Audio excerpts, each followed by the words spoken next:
Okay, I have something to talk about. You know that singer and that creep, R. Kelly? Well, he's now in the news because he did something else bad.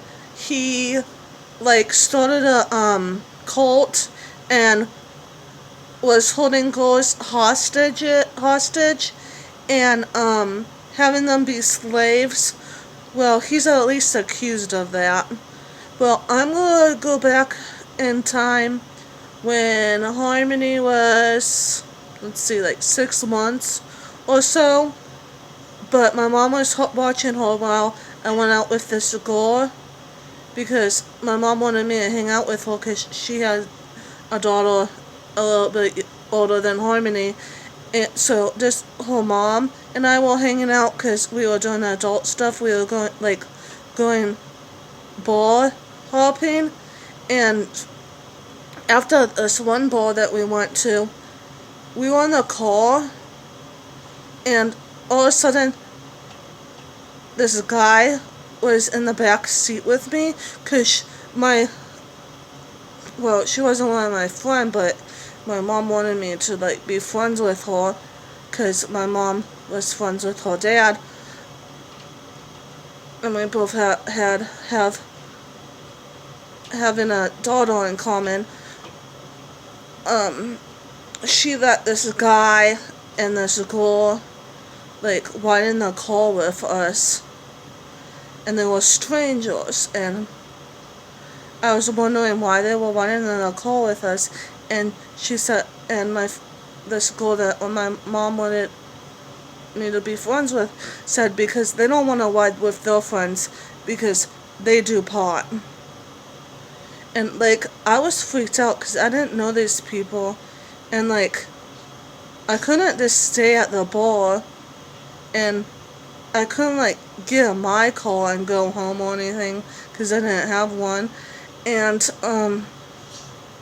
I couldn't just get out of the car where we were because it was at nighttime and I didn't want to be safe, so I had no choice to just stay in the car. And then this guy, like he was talking with this girl that I was hanging out with, and then I was wondering what they were talking about, and then she told me that he's a sugar daddy, and he wants me to be his sugar baby, and that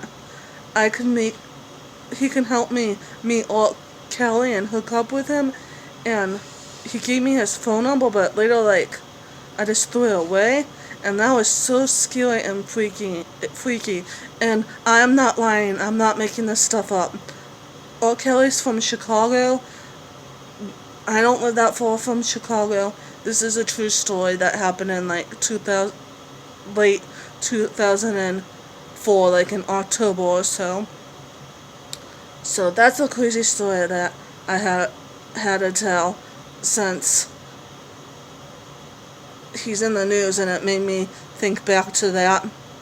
So this is my story time video about a creep that wanted me to hook up with R. Kelly. And for your answer, I didn't. I never even met R. Kelly, and I never see that creep that my wannabe friend gave a ride to, and the girl and their friends. I never saw them again.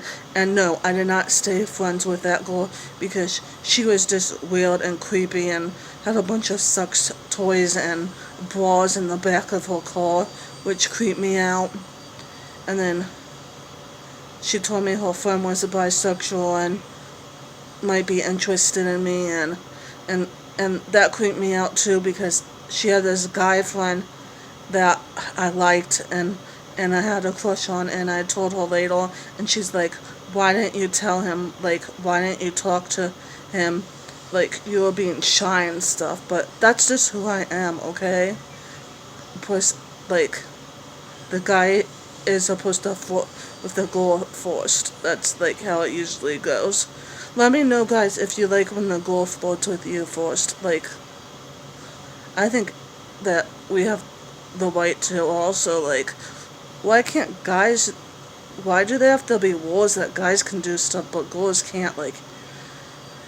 That's called something that my brother always tells me about that. I can't think of the word right now. If you know what it's called, let me know in the comments. Okay, until next time, good night and have a lovely week. It's a Monday. Peace, love, and harmony. By the way, I was sad to see Dean go on The Bachelorette, but spoiler alert, I hope you didn't see me saying that if you haven't watched it yet and you watched that show. He's going to be on Bachelor in Paradise, so don't worry about that. He's a nice guy, but I feel bad for him because of his dad being a joke on the show tonight and almost wanted to make him cry. By the way, I think he is a Jesse McCartney lookalike, and I will post pictures about it so you know who I'm talking about. Those two are like twinning. Okay. I hope he finds love, and I hope that he might have. And if you watch The Bachelorette, who do you want Rachel to pick, and who do you want to be the next Bachelor? I want her to pick Brian, but at the same time, I want him to be the next Bachelor. So if she doesn't pick Brian, he needs to be the next Bachelor. And if she doesn't pick him, I'll be heartbroken because I think she should pick him. But if he's not the next Bachelor, I don't know who should be. Someday I hope they pick somebody new that hasn't been on any of the shows. That would be cool if it's a great guy. Okay, till then, see you later and good night. Have a lovely week. Like I've said, let's throw all these roses in there. Bye. Might do more stories soon.